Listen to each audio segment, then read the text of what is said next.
On this episode of the Clip Service podcast. Guys, the offseason's in full effect. Now that the dust has settled after the Boston Celtics won the 2024 NBA championship. Congrats to them. Number 18. But yeah, now that the dust has settled, teams are getting into their bags, their offseason bags, and we're hearing a lot of trade chatter and player movement, and coaches are being hired and fired, and it's been exciting. It's been an exciting week and a half. And so I'm going to kind of get into all that. A lot of the Clipper side of things pertains to Paul George. So I'll cover that. Speaking of coaches being hired and fired, the Clippers hired Jeff Van Gundy as the lead assistant behind Tyronn Lue, which is exciting. I'll talk about that a little bit. I'm going to briefly talk about some unfortunate news. NBA legend, one of the most influential sports figures of all time, Clippers consultant Jerry West, unfortunately passes away at the age of 86. He will be sorely missed. Just an incredible person and an incredible basketball mind. Going to touch on that a little bit. Some Intuit Dome news, some very exciting things coming up for the future home of the Clippers starting next season. That's so wild to think about. Some exciting news in terms of the Intuit Dome. Going to get into that and a whole lot more, guys. So stay tuned. And without further ado, let's make it happen.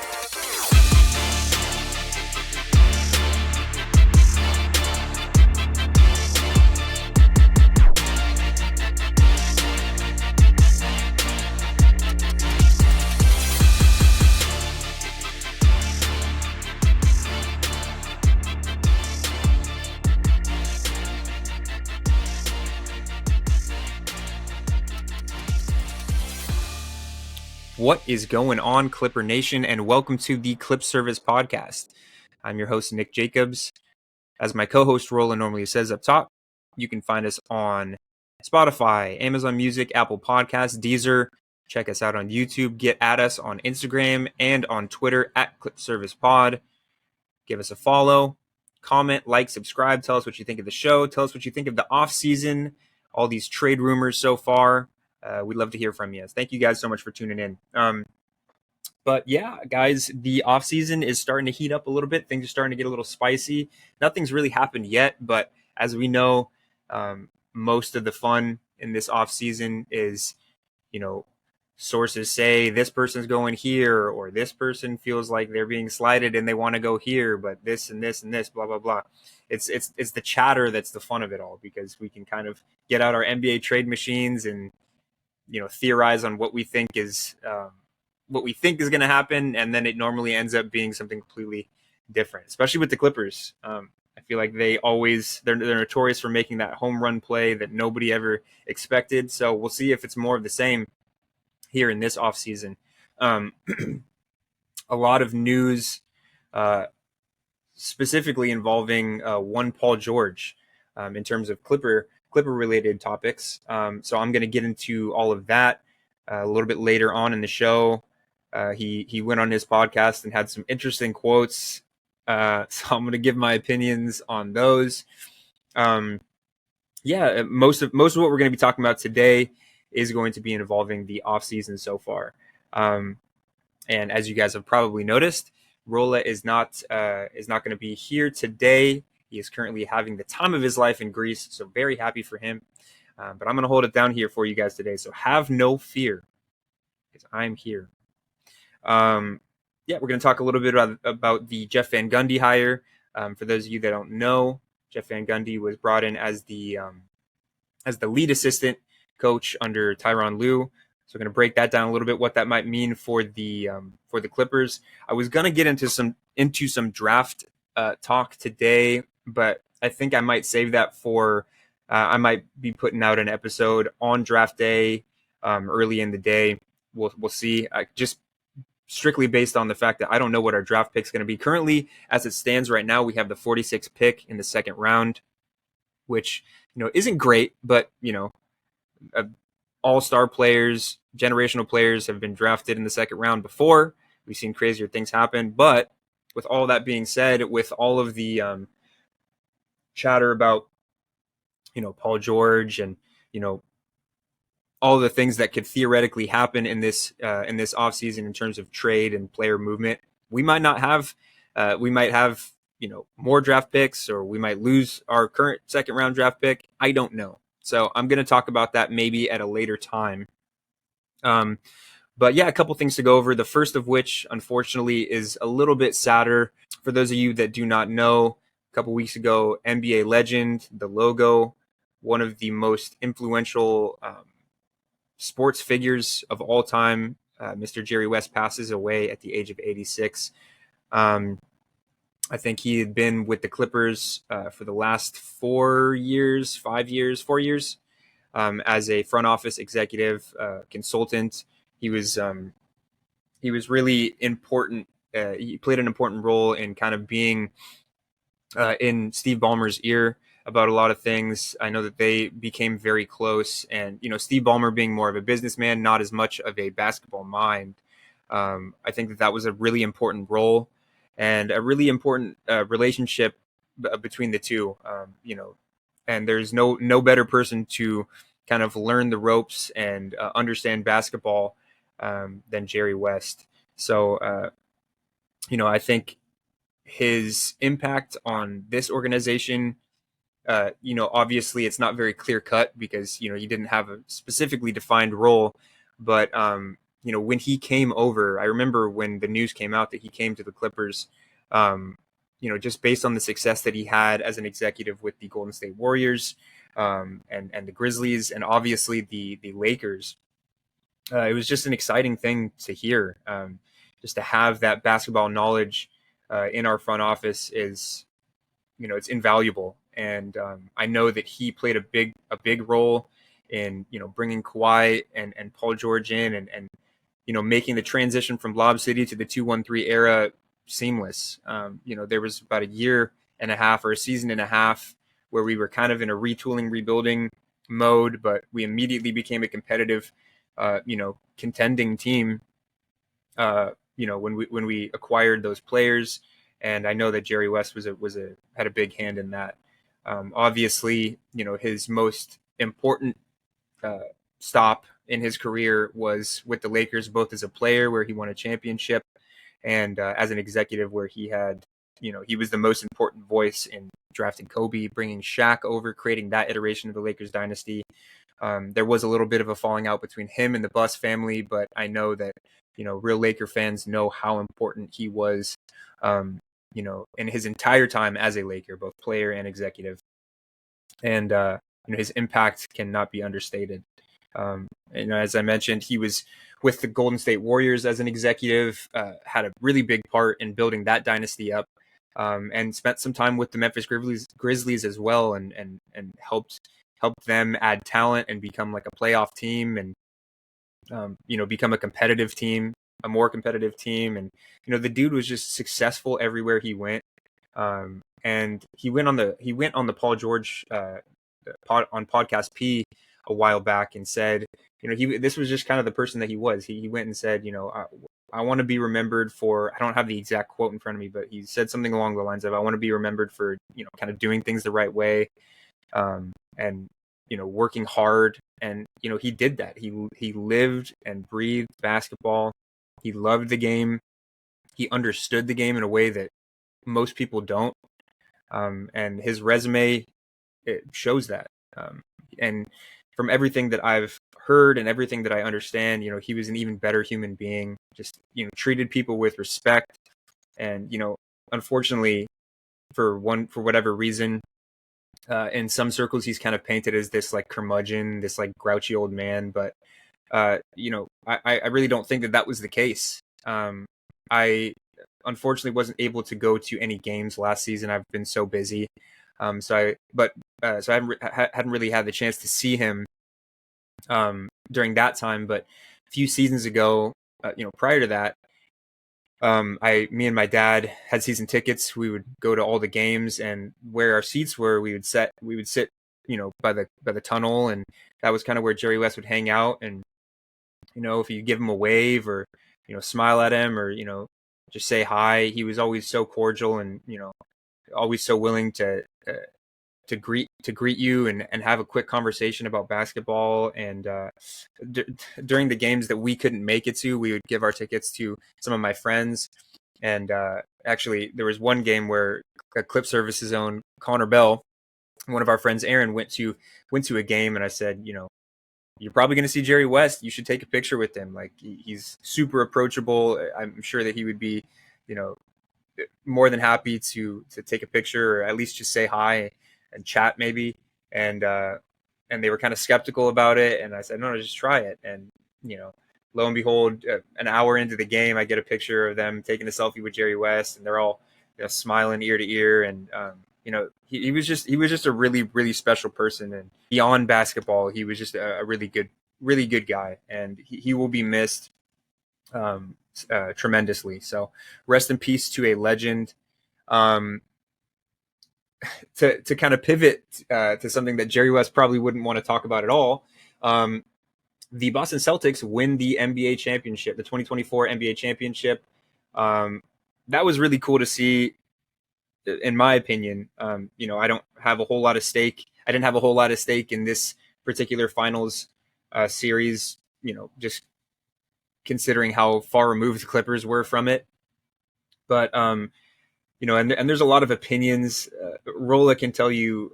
Rolla has a stronger opinion on it than I do. But there's a lot of opinions that people have about Jason Tatum specifically.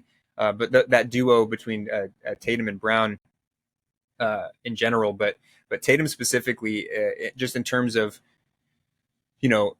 they've gotten there, they've gotten close, but they haven't been able to break through. They've been to the Eastern Conference Finals plenty of times, but been to the finals once before this time, but they just haven't been able to get over the hump. And so I thought it was really cool to see them kind of remove the skepticism in terms of if they had what it took to win a championship. Obviously, they had the most stacked team that they've had in this current iteration of the Celtics, in the Brown and Tatum era. With Drew Holiday just making winning plays over and over and over, and being a huge part of that championship formula this season. Porzingis in the games that he played was tremendous. Al Horford, Derek White, having Derek White come off the bench at times is such a luxury, and he gives you a lot of what Drew Holiday gives you. They had a great team, but at the end of the day, Brown and Tatum played the exact way that they were supposed to. Tatum's shot wasn't falling at times, but he was super aggressive on the glass, grabbing 7, 8, 9, 10 rebounds a game. And he was one of their best facilitators throughout the postseason. It's kind of been that way for a couple seasons now, being like more of a lead ball handler. And Jaylen Brown, man, he won Finals MVP for a reason. That was the best version of Jaylen Brown that I've ever seen. Super aggressive, relentless in attacking Kyrie and Luka, and just putting a ton of pressure on the defense. And both Tatum and Brown are tremendous defenders when they need to be. And so just a great two-way performance throughout the postseason from the Celtics. And it's the reason why they won that final series in 5. And as I said up top, I'm not a big Mavericks fan. I'll just put it lightly. There is a little bit of a rivalry between the Mavericks and the Clippers, so I got to be a little bit salty at times. But I'm going to give the Mavericks credit. They had one hell of a postseason run. Luka Doncic and Kyrie Irving, when they were on, they looked like they were the best offensive backcourt in the game. They got a lot from their role players. The offseason, or the trade deadline moves that they made to get Gafford and to get PJ Washington really paid off. Those guys, stepped up big at times. Derrick Jones Jr. was phenomenal, particularly in the series against the Clippers. He really gave Paul George and James Harden a hard time. Derek Lively really, showed a lot of growth, in his young career. Really stepped up when they needed him, and you can kind of see that he was getting more comfortable, playing within the pick and roll with Luka, and being that loud threat that they need him to be. I really like Derek Lively. I think that he's going to be a very solid player for years to come. They really got a good one with him, and it was cool to see him really shine in moments, especially with everything that he's gone through recently, losing his mother, and it's always cool to see people like that have their moment. And so congrats to the Dallas Mavericks for having a great postseason, and kind of turning the tides after a slow start to the season. But yeah, congrats to the Boston Celtics on championship number 18. And speaking of the Celtics, actually, uh, I don't know what his role was with the Celtics. It was some sort of consultant front office role, but Jeff Van Gundy, who just won a championship with the Boston Celtics as a front office executive, uh, signs with the Los Angeles Clippers as Ty Lue's lead assistant. He will be replacing Dan Craig, who was kind of more a defensive-minded assistant coach. Dan Craig went to join Billy Donovan's coaching staff in Chicago, and I think that position was kind of he took that position from everything I understand. He took that position as a way to eventually maybe become the head coach over there. So congrats to Dan Craig. And in terms of the Jeff Van Gundy signing, Jeff Van Gundy doesn't come without criticism, and I think that there's a lot of people that find this to be like a more polarizing move, but I think generally speaking, a lot of what I've heard seems to be pretty positive, and myself included. I think that this was a good hiring. I think that the potential and the talent is there with Jeff Van Gundy. I know that he's pretty far removed from coaching positions. I think the last time that he held a coaching position was as the assistant in Houston from like 2005 to 2007, where he actually coached Tyronn Lue for a season, I believe. Which is pretty cool that they're back together in that regard.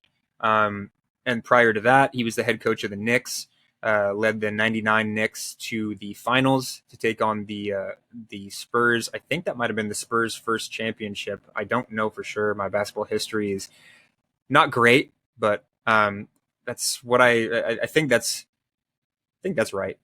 If it's not, please call me out on it. But yeah, so it's been a while since he held a coaching position. In between that time and now, he was mostly doing commentary, calling basketball games. He was in the commentator's booth. That was kind of where I think he got a little bit more criticism. I think that, as a coach, he was pretty well respected. I think as a commentator, because his opinions, Jeff Van Gundy, for those of you that don't know, was one of those guys that would kind of always air his grievances with the game and how the game is played, on live TV. And that was part of the reason why he was fired by ESPN this last season. But yeah, he would always, I don't think that this is the way the game should be played. This is ridiculous. He would always thought, oh, I think the rules need to change and for this and that. And, sometimes I would agree. Sometimes I wouldn't. I think that it was kind of cool that he was openly challenging certain things that I disagreed with, that, the way that the league was trending, or the way that the fouls are being called or whatever. But, it rubbed some people the wrong way. So, a more polarizing figure in that regard. But I think as a coach, I think that, that sort of attitude and kind of thinking outside the box, I think that is something that could maybe benefit the Clippers. I don't know how much of an impact he's going to have as an assistant coach. I think that coaches don't have, well, I don't want to say that. I think that a lot of people think that coaches have a bigger impact than they do, particularly assistant coaches. But I do think that having, a voice like that in the locker room, and having, he's been around basketball for the majority of his life, and he's had success, for many of those years.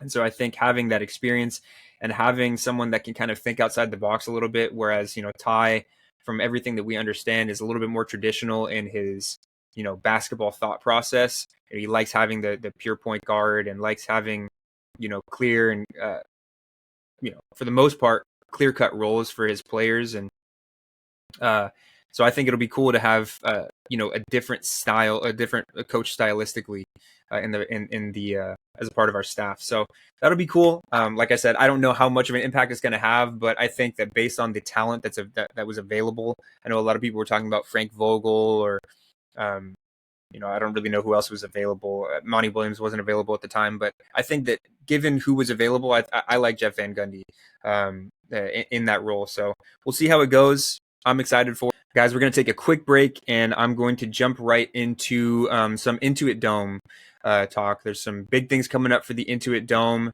that I'm very excited for, so I'm going to get into that right after this. All right, guys, let's get into some Intuit Dome talk.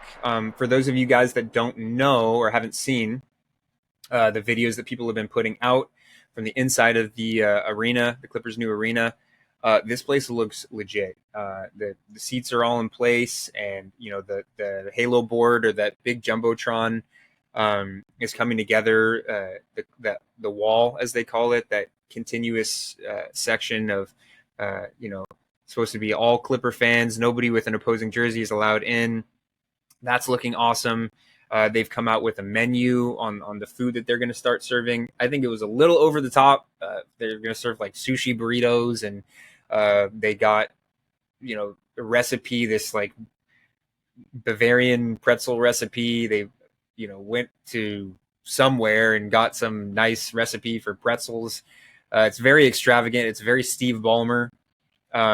But it's awesome. The food looks great, and everything looks like it's coming together, and it's wild that this is happening next season. When the Clippers announced that they were, in talks about, or Steve Ballmer was in talks about building a new arena for the Clippers, it seemed like it was going to be this, it was going to take forever. And, while I was excited, I was like, okay, this, can't get my hopes up too much because this is going to be a really long process. And it was a process, but, looking back, it feels like this has gone by so fast.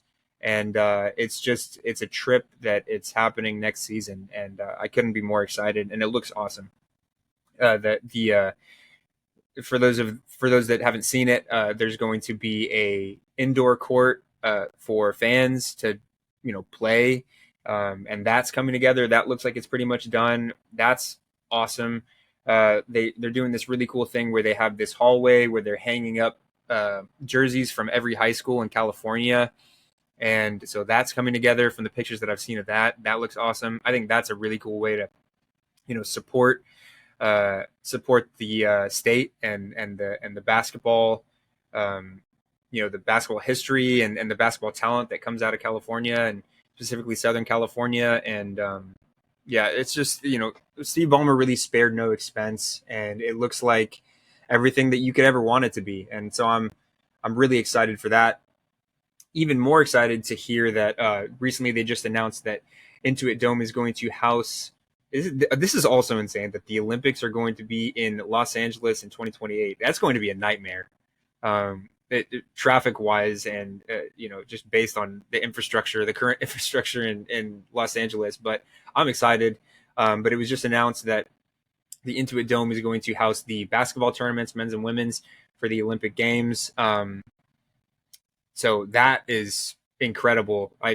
If you told me that the Clippers were gonna not only have their own stadium, but it was going to house the 2028 basketball games for the Olympics, I would have told you that you're crazy. And I can't remember what the other venues are. I think Crypto is going to house the gymnastics events. SoFi, all the swimming events are going to be at SoFi. I think a lot of the BMX and archery and stuff like that is going to be somewhere in the Valley. I think the Sepulveda Basin recreation area, I think that's where that's going to be. The Coliseum, the LA Coliseum is going to be, that's where all the track and field stuff, it's going to be crazy. But yeah, the fact that the Intuit Dome is not only going to house the 2026 NBA All-Star game, but now the 2028 Olympic basketball events that's awesome. And, with everything that happened during I know I talk about it all the time, but everything that happened during the Sterling era, just the mess that was, and the mess that individual was, just as a human being, terrible person, terrible owner. To go from that to Steve Ballmer, who's really, obviously has the money to make it happen. You can't celebrate billionaires too much. I'm not going to get into the ethics of that, but aside from all of that, he really has stepped up to the plate, as an owner, and really literally put his money where his mouth is, and transitioning from the owner that we had prior to an owner that cares and is really invested in the well-being of the franchise, and giving the Clippers their own stadium and having the All-Star game and the Olympic Games at this new stadium is just, it's kind of mind-boggling, the difference between the two owners and the two eras of Clipper basketball. So really excited about that. A lot to be excited about in the future, in the relatively near future for the Clippers. But guys, I would be doing this podcast a disservice. I would be doing you guys a disservice if I didn't jump right into the nitty gritty. By that, I mean the Clippers offseason. And things are starting to get interesting. And a lot of it revolves around Paul George and his future, whether it be with the Clippers or elsewhere. Now, where do I start? Because there are so many wrinkles in this situation. But basically, I think this is a good place to start. So Paul George has apparently made it clear that he wants a max. The initial request was that he wanted a max extension. Paul George has the option, a player option, to opt into the $48 million of the last year of his contract, which would be this upcoming year. But I think the initial request or the initial desire from Paul George was to get a max extension from the Clippers. And from everything that I've seen and everything that I've heard, Clippers are kind of holding firm on the fact that they don't want to offer him the max extension, which personally I'm okay with. I'll kind of get into that in a sec. But after he came out after the news came out that Paul George was looking for a max extension, he took to his Podcast P, and talked a little bit about, free agency. He was asked about his future. He said, "For sure contributing to winning basketball. I mean, at this point, it's not even about, like people are saying, chasing a championship. Like, it's not that, but it's playing the right style of basketball. That's what I'm chasing." That's very interesting to me, because if you're looking for a max extension, I think that we probably would have seen a better version of Paul George in this postseason. And granted, it's asking a lot. Kawhi Leonard goes down. It's up to Paul George and James Harden to step into, that 1 and 2 role and get the Clippers past the first round, beat the Dallas Mavericks and get the Clippers past the first round. And that didn't happen. So there's already a little bit of a red flag in terms of, is this person, or is Paul George, is he worth the max extension? That's the first red flag. To me, some stuff like this, quotes like this, are the second red flag. And Paul George has had a tendency, throughout his career to kind of go on air or go public with quotes that really don't help his cause at hand, or kind of can be interpreted in a negative way. I think he's a very genuine person. I don't think that he's this malicious dude, but he has a tendency to say things that he shoots himself in the foot sometimes. And something like this, saying, "I'm not chasing a championship," when you're waiting allegedly on a max extension for a team that has been aggressively chasing a championship forever, specifically, in the Ballmer era, and coming out and saying that, it's not helping your cause. It really isn't. Looking for a style, looking to play the right style of basketball. That's what he's chasing. I take that to heart, because the Clippers have done a really good job, in my humble opinion, of accommodating Kawhi Leonard and Paul George throughout their time with the Clippers. With Kawhi Leonard, we brought in Paul George, instantly became a competitive team. We traded away Shea, who is an MVP caliber player, for Paul George so that they can play together. With Paul George, Reggie Jackson's my buddy. Let's bring Reggie Jackson in. And love Reggie Jackson. That was a great move.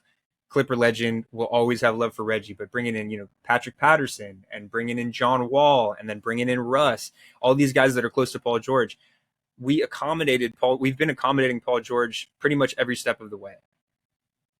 Right. And, he came out saying, Doc Rivers was kind of using me as like a JJ Redick. I was just in the corner that, spotting up for 3-pointers. That's not the best use of my talent. So, the Clippers are putting the ball in Paul George's hands a little bit more. And then Paul George comes out and says, I'm not a first option. I'm not a number one option. Kawhi Leonard's better. I'm like a second or third option or whatever. And I'm fine with that. Okay, so what do you want? Do you want to be a spot up shooter? Do you want to be a ball handler? Do you want to be a number one option? Do you want to be a max extension level player? What is it that you want? That's the problem that I have with this whole situation is like I said, Paul George, I got love for Paul George. One of my favorite Clippers will always be, no matter what happens in this offseason, will always be one of my favorite Clippers of all time. One of my favorite players to watch when he's locked in. But he has a hard time taking accountability, I think. And it's similar to what we saw from Doc Rivers and what we continually see from Doc Rivers. There's just like a lack of accountability and a lack of taking a step back and looking, okay, maybe I should have stepped up here, or maybe, I didn't do my part. But it's very there's a lot of deflection and stuff going on, and it's just frustrating. And that is the reason why I don't think I think that the Clippers need to stand firm and not pay Paul George the max extension. We're already over the second apron, and with the second apron situation, the longer we're over the second apron, the more things that we lose. That you have the pick freezing and the inability to sign buyout candidates, certain buyout candidates. And offering a max extension to someone that doesn't really know what they want, what role they want to play, or they want to compete for a championship. Well, no, now I'm not looking for a championship. It would be a mistake. It really would be. And no matter what happens this offseason, okay, if Paul George goes, it's going to be tough to see Paul George play for another team. I'm not going to lie. But it's always, to me, it's always about the name on the front of the jersey, not the name on the back. I have my favorite players. I'm always going to have love for, my favorite players, but at the end of the day, I want what's best for the franchise. And if that means letting Paul George walk or trade, letting Paul George walk is probably the worst scenario because we don't get anything back. But basically, letting Paul George go, trading him, whatever, if that's what it means, if that's what making this team better means, whether it be short term or long term, then that's what I'm all for it. I really am. And with the interest that teams allegedly have in adding Paul George, like I mentioned, Mark Stein came out and said that in terms of the Knicks, another trusted source has advised me to keep the Knicks on the list as a potential trade suitor for George if the All-NBA swingman indeed opts into the final season of his current contract at $48.8 million. That step would position George to push for a trade to another team. So, a lot of interest. Something else that Mark Stein came out about was saying that I've been hearing for weeks now that the Clippers, even though Russell Westbrook possesses a $4 million player option for the next season, have interest in both Chris Paul and Kyle Lowry. Which, Kyle Lowry is 38, Chris Paul is 39. Those guys are old. But the fact that Russell Westbrook, even though Russell Westbrook still has a player option, the fact that the Clippers are looking into Chris Paul and Kyle Lowry makes me think that maybe the Warriors where is Kyle Lowry playing right now? The Heat. The Warriors, in terms of Chris Paul, might be a place that Paul George might be traded to get Chris Paul and maybe hopefully some of their younger assets, because I don't, as much as I love Chris Paul might be one of my favorite, if not my favorite players of all time, or definitely is one of my favorite players of all time. Might be my favorite. But we need to get younger. If we can get Chris Paul as kind of like a throw-in for a trade with Golden State, I'm all for it. I would love to see Chris Paul in a Clipper jersey, but he cannot be the highlight of that trade. So there's a lot of different things that can happen, and I personally think, in my heart of hearts, I think that Paul George has played his last game as a Clipper. I think that he likely goes somewhere else, and gets his contract somewhere else, and gets whatever it is that he wants this season. You know, he'll probably change it up next season, but whatever he wants this season, hopefully he gets that somewhere else. And it's tough. It's tough to come to terms with that, but you know, I'm just kind of at that point, whether it be the Knicks or the Warriors or the Magic or the Rockets or, wherever. I think that as long as the Clippers can take back competitive assets, younger competitive assets, because I think the Clippers really need to get younger and more athletic, then I think that that's what needs to happen. But yeah, I think that it'll happen probably within the next couple of days, which is exciting and scary. And we'll probably have an episode about it if and when that happens. But, Paul George has only a couple more days to opt into the last year of his contract. He's probably not going to get the max from the Clippers. Sign and trade is probably not going to happen just financially. It probably won't work. So opting into the last year of his contract and being traded seems to me like the most likely situation. So where he ends up, I have no idea. I just hope that Lawrence Frank, if it comes to that, I hope that Lawrence Frank can maximize the return and we can address needs that we have, which is youth. We are an old team. We are not a very athletic team. We need size in the backcourt or in the front court again. I would love to add a young athletic wing. I think that we need to kind of try and go back to the wing stop thing, but we need to get younger in doing so. So a lot is riding on this, and actually, I think it was Chris Haynes that said that Paul George is kind of this domino. There's this domino effect that is seemingly, poised to happen after Paul George makes his decision, because there's so many other things that can, transpire after a move like that. That would be a big splash, and it would make, most likely, it would make whatever team that gets Paul George better in the immediate future.